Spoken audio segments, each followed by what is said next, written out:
I love to show you different simulator games on my channel, and today I want to present newest one from Mastergun, and it's Construction Simulator. I remember we had games from this series in the past and they were always really well made. And you know what?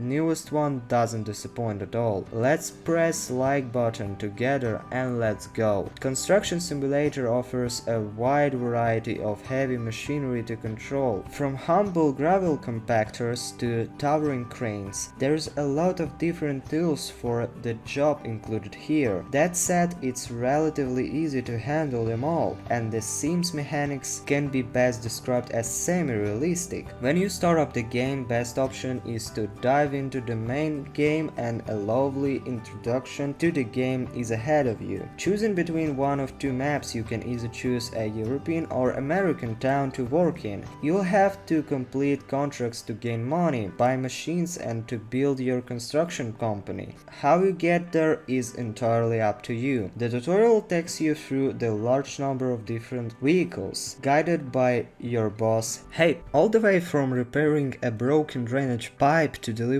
materials to repair a roof. In terms of machines, there are more than 70 included, from manufacturers such as Caterpillar, Bell and Dove to name a few. The full list of machines is great. Need a steamroller? Check. Need an excavator? We got you covered as well. Machines with multiple control points, such as cranes, are operated using both sticks. Using a crane as an example, the left stick swings the boom arm and guides the rail that the hook is attached to. Then, the right stick raises and lowers the hook itself. Once you can proficiently make use of the sticks in tandem, it becomes almost second nature to guide your machines. That said, I sometimes found the movements to be a tad too swift, like when I was pouring concrete with a sprayer, but especially when it came to the driving mechanics. In Construction Simulator, transporting materials and machines are a big part of the experience, and yet I found the trucks fell out when turning and braking, particularly when driving normally on completely paved roads. There is no way I should be able to easily drift a truck that weighs a few tons as if it's a modified tuner car. Control inputs feel a little too sensitive when turning, and there is no way to alter their values. Not to mention that driving is hampered by the AE traffic that moves incredibly slow. Off-road, particularly in machines like dozers, the physics still feel a bit too flat. SnowRunner's whole design is based on off-road handling and shows just how detailed such a system can be implemented. Here I don't feel like the massive wheels and tracks of some of those machines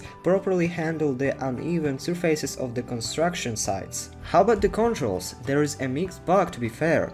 As you would expect, when controlling the machinery you are going to have multiple different inputs, but I wholly recommend playing this on the controller, purely because the thumbsticks are incredibly more suitable to the controls of the big machines. For example, controlling an escalator, you position yourself where you need to be, enter the alternative mode and then use the thumbsticks to maneuver the basket and boom arm into positions. Simple enough. However, there will be a large number of times when you will either get your basket stuck or simply press the wrong input. It's okay though, because a quick press of the X button on an Xbox controller and you are given the option to reset your machine, instantly saving your blushes. I didn't realize this at first, and it took me around 15 minutes to dig a simple hole and get rid of some dirt. Remember, reset. So once you have got used to the different machines, you then start taking on contracts. These all have a different level of construction phases. Essentially, one phase may well be taking away a broken item, disposing of it, and then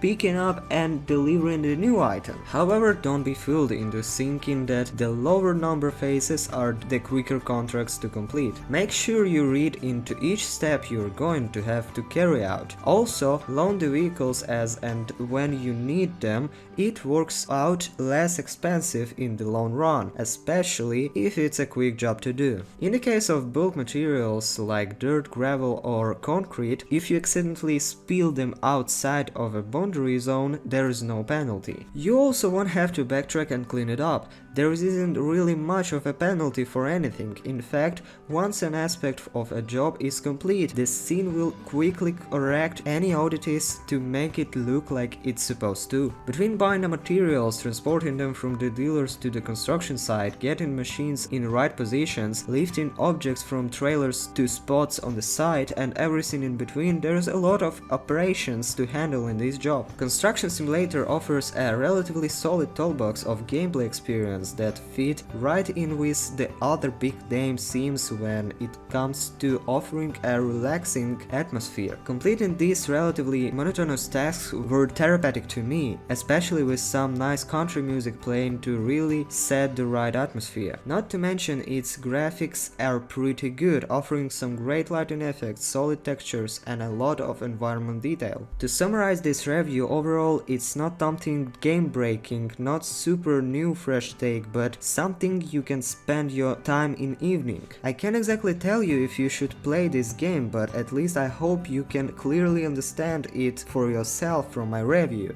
Ciao!